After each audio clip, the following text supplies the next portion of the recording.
Hello everyone, welcome to our YouTube channel APC academy.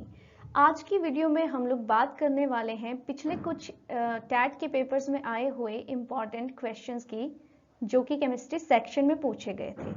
ठीक है, और अभी जो अपकमिंग टैट है उसमें आपको वीडियो जो है वो हेल्पफुल रहेगी। ये कुछ कॉन्सेप्ट्स जो है मैं आपको बीच में एक्सप्लेन करूंगी। तो स्टार्ट करते हैं। फर्स्ट क्वेश्चन इज, ये तो लास्ट ही टाइम में पूछा गया था, H3PO2 जो है कौन से टाइप का एसिड है। ठीक है, तो सबसे पहले देखिए, आपको जब भी यहाँ पे जो कॉन्सेप्ट पूछा गया है, बेसिक डाई बेसिक है, ट्राई बेसिक है, किस तरह का है उस रिगार्डिंग पूछा है। तो एसिड के लिए जब भी हम बताते हैं, हम लोग एक्सप्लेन करते हैं एसिड की बेसिसिटी। और बेसिसिटी सिंपली मींस कि आप वहां से कितने H पॉजिटिव आयंस जो हैं वो रिमूव कर सकते हैं। ठीक है, सिमिलरली अगर हम एक बेस की बात करें तो बेस के लिए जो है हम एसिडिटी के बारे में बताते हैं, यानी कि वहां पे कितने OH नेगेटिव आयंस जो हैं वो रिमूव हो सकते हैं। अभी हमारे से क्या पूछा है कि ये जो है किस तरह का एसिड है, तो अभी हम इसकी एसिड तो दिया ही हुआ है इन्होंने कि एसिड है, तो बेसिसिटी के बारे में यहाँ पे बात करेंगे। तो सबसे पहले क्या करना है, हमें इसका स्ट्रक्चर बनाना है। बनाया आपने फॉस्फोरस 1 2 3 4 एंड देन 5। ओके, अब दो ऑक्सीजन हैं आपके पास, तो एक को हमने एडजस्ट कर दिया डबल बॉन्ड के साथ, दूसरा लगाया यहाँ पे, दूसरे वैलेंसीज की फिल कर दी H से लगा के। फिर बाकी आपके पास दो हाइड्रोजन बचती हैं, दोनों को लगा दीजिए। अब जब भी हम बेसिसिटी की बात करेंगे, आपको देखना है यहाँ पे आप कितने H जो है वो रिमूव कर सकते हैं। तो यहाँ पे प्रेजेंट टोटल 3 है, लेकिन रिमूव जो है यही होगा आपका इजीली, जो आपका इलेक्ट्रोनेगेटिव एलिमेंट के साथ में हाइड्रोजन लगा है उसी को आप इजीली रिमूव कर सकते हो। ठीक है, तो this can be remove easily, और ये कितने हैं, एक ही H है, हेंस ये क्या होगा आपका मोनोबेसिक एसिड होगा। ठीक है, तो मोनोबेसिक इसका बिल्कुल सही आंसर है, मोनोबेसिक एसिड। दूसरा है आपके पास, क्वेश्चन नंबर 2 पे चलते हैं। तो क्वेश्चन नंबर 2 पूछा है आपसे, कैल्शियम हाइड्राइड को किस नाम से जाना जाता है। तो कैल्शियम के हाइड्राइड की हम बात करें, हमारे पास होता है CaH2, और इसको कहा जाता है हाइड्रोलिथ। ठीक है, लिथार्ज क्या होता है, लिथार्ज है आपके पास लेड ऑक्साइड। क्विक लाइम क्या है आपके पास, दिस इज CaO, और स्लेक्ट लाइम क्या है आपके पास, दिस इज कैल्शियम हाइड्रोक्साइड। ठीक है, तो ध्यान रखिएगा, कैल्शियम हाइड्राइड जो है उसको क्या कहा जाता है, हाइड्रोलिथ।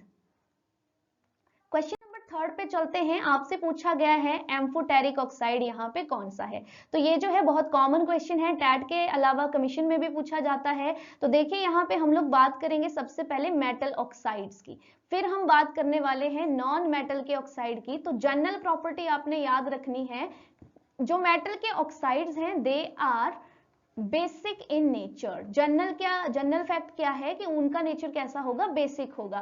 पर अब देखो केमिस्ट्री में क्या रहता है, एक्सेप्शन आपकी रहती ही रहती है। तो यहाँ पे मैं कुछ नाम लिख रही हूँ, उनका बेसिक नेचर नहीं होगा।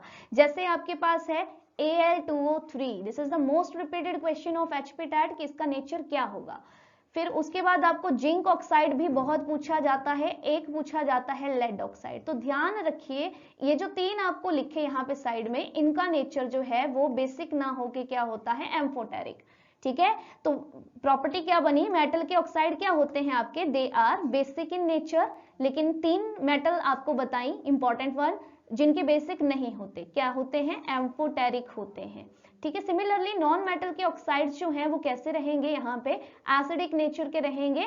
और यहाँ पे भी आपके पास एक्सेप्शन होती है, तो यहाँ पे एक्सेप्शन है कार्बन मोनोऑक्साइड और नाइट्रस ऑक्साइड। ये जो दोनों हैं आपके पास, ये कैसे होते हैं, न्यूट्रल नेचर के होते हैं। तो आपसे कोई भी पूछा जा सकता है। अभी कार्बन मोनोऑक्साइड वगैरह तो लास्ट टाइम कमीशन में भी पूछे गए थे, इनके नेचर कमीशन में भी आते हैं। ठीक है, तो ध्यान रखिएगा। अब इन ऑप्शंस को थोड़ा डिस्कस करते हैं। आपके पास है सोडियम ऑक्साइड। ठीक है, तो सोडियम ऑक्साइड, सोडियम क्या होता है, मेटल, यानी कि इसका नेचर क्या हो गया आपके पास यहाँ पे, बेसिक। पोटेशियम ऑक्साइड क्या होता है, पोटेशियम अगेन मेटल होता है, ये भी क्या हो गया, बेसिक ऑक्साइड। और नेक्स्ट आपके पास क्या है, जिंक ऑक्साइड। तो जिंक मैंने आपको एक्सेप्शन में लिखवा दिया, ये क्या होगा आपका यहाँ पे, एम्फोटेरिक ऑक्साइड। और मैग्नीशियम ऑक्साइड, मैग्नीशियम भी क्या है, फिर से मेटल है, तो ये भी क्या रहेगा, बेसिक ऑक्साइड। ठीक है, तो आंसर विल बी एम्फोटेरिक कौन हुआ, जिंक। और एम्फोटेरिक का मतलब क्या है, वो आपका एसिडिक भी होगा और साथ ही वो आपका बेसिक की तरह भी बिहेव कर पाएगा। तो नेक्स्ट क्वेश्चन पे चलते हैं। नेक्स्ट क्वेश्चन है question number 4, milk of lime reacts with chlorine to form a constituent of bleaching powder. तो आपके पास है milk of lime. Milk of lime क्या होता है? It is CaOH twice. तो इसके साथ जब भी क्लोरीन गैस जो है वो रिएक्ट करेगी तो क्या बनेगा? ये बनता है कैल्शियम ऑक्सीक्लोराइड, यानी कि ब्लीचिंग पाउडर ही इसको भी बोला जाता है। तो यहाँ पे ऑप्शन ए बिल्कुल मैच हो रहा है, तो hence option A is the right answer. This is bleaching powder. Next चलते हैं अगले क्वेश्चन पे।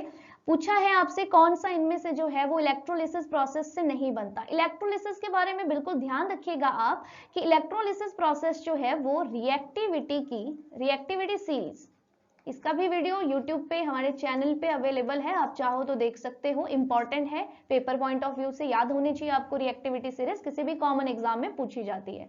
तो रिएक्टिविटी सीरीज में अगर हम बात करें तो टॉप मोस्ट होता है आपके पास यहाँ पे पोटेशियम, देन होता है सोडियम, पूरी तो नहीं डिस्कस करेंगे, थोड़े बहुत लिख देती हूँ, कैल्शियम, मैग्नीशियम, देन एल्यूमिनियम। तो अप टू एल्यूमिनियम तक आप ध्यान रखिएगा, ये जो है बहुत रिएक्टिव मेटल्स हैं, और जो रिएक्टिविटी के टॉप में मेटल्स प्रेजेंट हैं उनको ही आप इलेक्ट्रोलिसिस मेथड के थ्रू जो है वो मैन्युफैक्चर कर सकते हो। तो यहाँ पे देखिए सोडियम आ गया, मैग्नीशियम आ गया, एल्यूमिनियम भी आ गया, कौन नहीं आया? आयरन। तो यहाँ पे आंसर क्या हो जाएगा? आयरन जो है वो आपका इलेक्ट्रोलिसिस प्रोसेस से नहीं बनता। नेक्स्ट बात करते हैं क्वेश्चन नंबर 6 की। तो आपसे पूछा है which of the following represent the general electronic configuration of an element belonging to p block of the periodic table। p block element बताना है। it is so simple, आपको p block की general electronic configuration जो है वो पता होनी चाहिए। तो ns2 np126, this is the general electronic configuration of p block। तो मैच करिए यहाँ पे कौन कौन सी आ रही है। ये देखो, ये 0 to 6 कैंसल, ये तो आंसर नहीं होगा। बच्चे आपके पास लास्ट वाले, तो यहाँ पे देखिए F0 है तो 0 वाला तो चल पड़ता है, लेकिन D यहाँ पे 1 to 10 है, हेंस ऑप्शन बी भी आंसर नहीं होगा। अब आइए आप ऑप्शन नंबर सी में, तो यहाँ पे F0 है, D0 है, NS2 NP 1 to 6, ठीक है। तो ये आपके पास मैच हो रहा है। और ऑप्शन डी को भी देख लीजिए, यहाँ पे F भी गिवन है कुछ ना कुछ, D भी गिवन है, तो ये वाला भी ऑप्शन नहीं होगा। हेंस आपके पास option C is the right answer, ठीक है। तो ऑप्शन सी ये रहा, ठीक है। तो ऑप्शन सी बिल्कुल सही आंसर है। ये वाला एलिमेंट जो है वो पी ब्लॉक से बिलोंग करेगा। क्वेश्चन नंबर 7 पे चलिए। आपसे पूछा है कि जब हम पी ब्लॉक में लेफ्ट टू राइट चलते हैं तो जो साइज है वो क्या होता है एलिमेंट्स का। तो आपने ध्यान रखना है, जब भी लेफ्ट टू राइट चलेंगे तो साइज जो है वो डिक्रीज होगा, टॉप टू बॉटम चलते हैं तो साइज जो है वो इंक्रीज होता है, ठीक है। तो यहाँ पे हो गया साइज डिक्रीजेस। नेक्स्ट आता है आपसे अगला क्वेश्चन नंबर 8। आपसे पूछा है हैबर-बॉश प्रोसेस में what is the primary product. तो इट इज अमोनिया।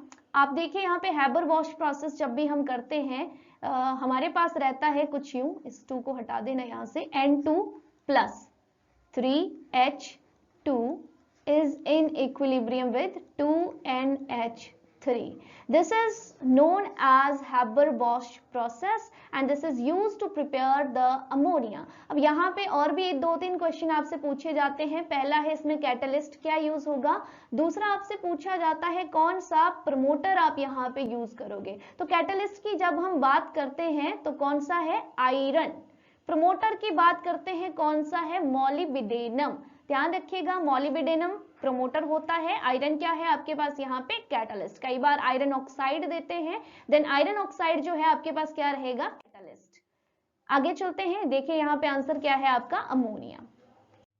आगे है क्वेश्चन नंबर 9। आपसे पूछा है आपका यहाँ पे N2O3, इसमें जो है what is the oxidation state of nitrogen.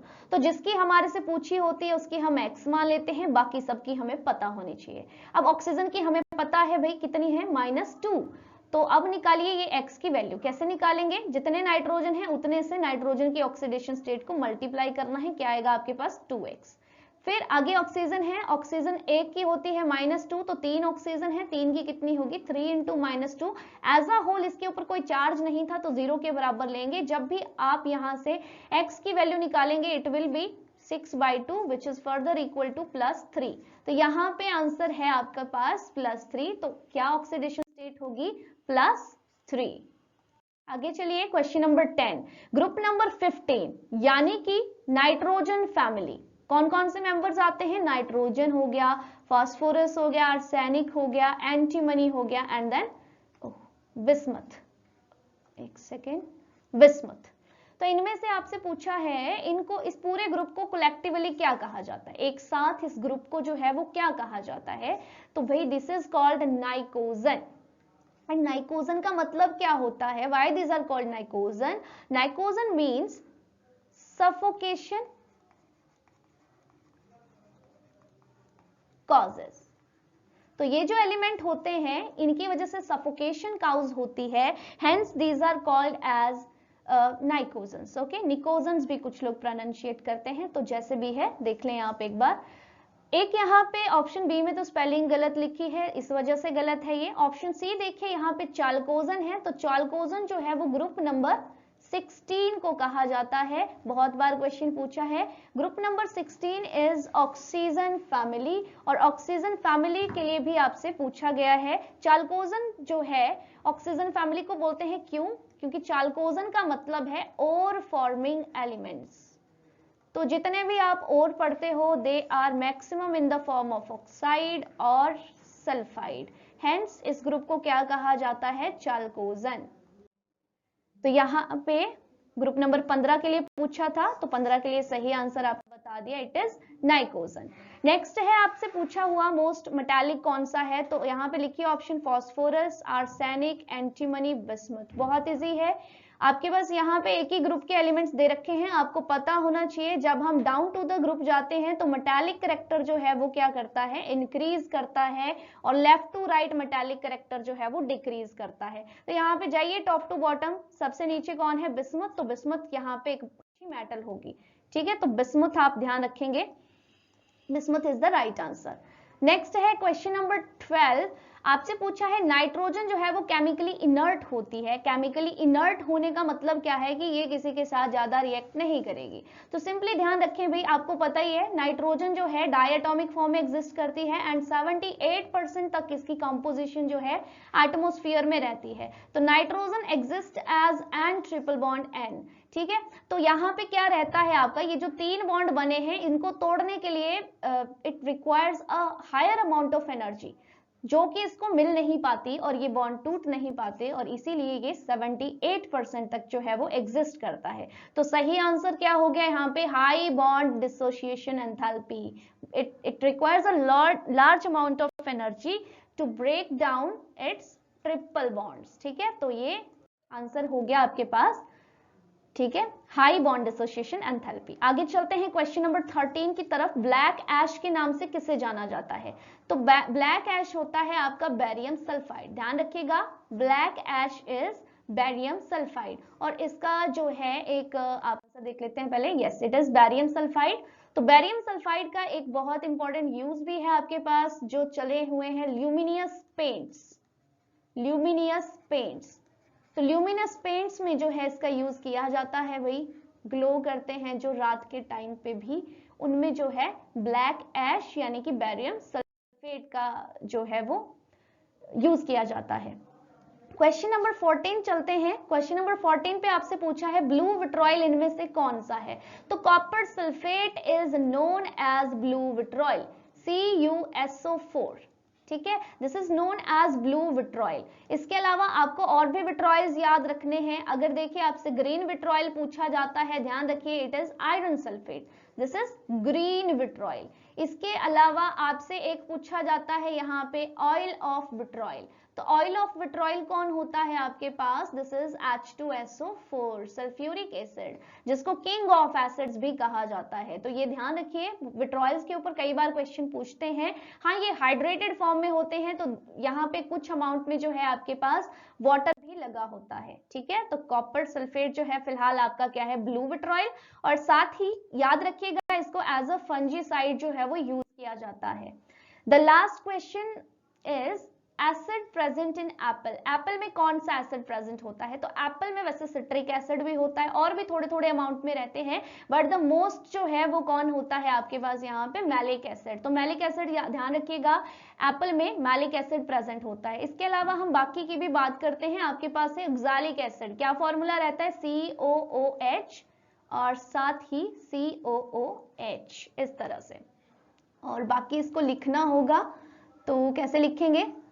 C single bond C, एक OH आपका इस तरह से चलता है नीचे को OH, और बचा क्या? अभी इसमें OH एक लगा दिया, एक बचता है आपके पास डबल बॉन्ड O, कुछ इस तरह से। ठीक है, तो ये है आपके पास formula to write oxalic acid. ठीक है, अब इसका आपसे IUPAC नेम भी पूछा जा सकता है, तो ध्यान रखिएगा IUPAC नेम इसका लिख लीजिएगा। और यहाँ पे आपका ग्रुप कौन सा है ये पूछा जा सकता है, तो ग्रुप है आपके पास यहाँ पे कौन सा है ये? This is carboxylic group. ठीक है, कार्बोक्सिलिक ग्रुप है। ओइक इसमें यहाँ पे सुफिक्स लगता है। तो ऑक्सैलिक एसिड के सोर्सेज आपसे पूछेंगे, ध्यान रखिएगा, टोमेटो हो गया आपके पास, इवन पालक आपसे पूछा गया है पीछे जो पेपर हुआ था। तो टोमेटो और पालक जो है दोनों ही आपके पास ऑक्सैलिक एसिड में, ऑक्सैलिक एसिड जो है वो टोमेटो और पालक दोनों में प्रेजेंट रहता है। नेक्स्ट हम बात करें अगर एसिटिक एसिड की, तो it is simply CH3COOH, this is known as acetic acid. और एसिटिक एसिड में जो है आपका विनेगर में प्रेजेंट होता है। अब बहुत बार क्वेश्चन आपसे पूछा गया है विनेगर में कितना परसेंट एसिटिक एसिड है, तो 5 to 8% आपका एसिटिक एसिड इसमें रहता है। ठीक है, लास्ट में है आपके पास यहाँ पे फॉर्मिक एसिड, तो फॉर्मिक एसिड इज HCHO। तो फॉर्मिक एसिड जो है आपका, ये तो बहुत मतलब पहले जो था वो ऐसा क्वेश्चन था जो हर साल ही आता था, अभी कुछ टाइम से नहीं आया है। तो फॉर्मिक एसिड आपका एंट बाइट में प्रेजेंट होता है, एंट स्टिंग आप बोल लो, या फिर आप बोल लो इसको नेटल स्टिंग, नेटल स्टिंग में भी जो है ये प्रेजेंट रहता है। ठीक है, तो this is all about for today. तो 15 क्वेश्चन आपको करवाए गए, 15 में से जितने भी मार्क्स आपके बनते हैं प्लीज कमेंट सेक्शन में जरूर लिखना। बाकी thanks for watching the video.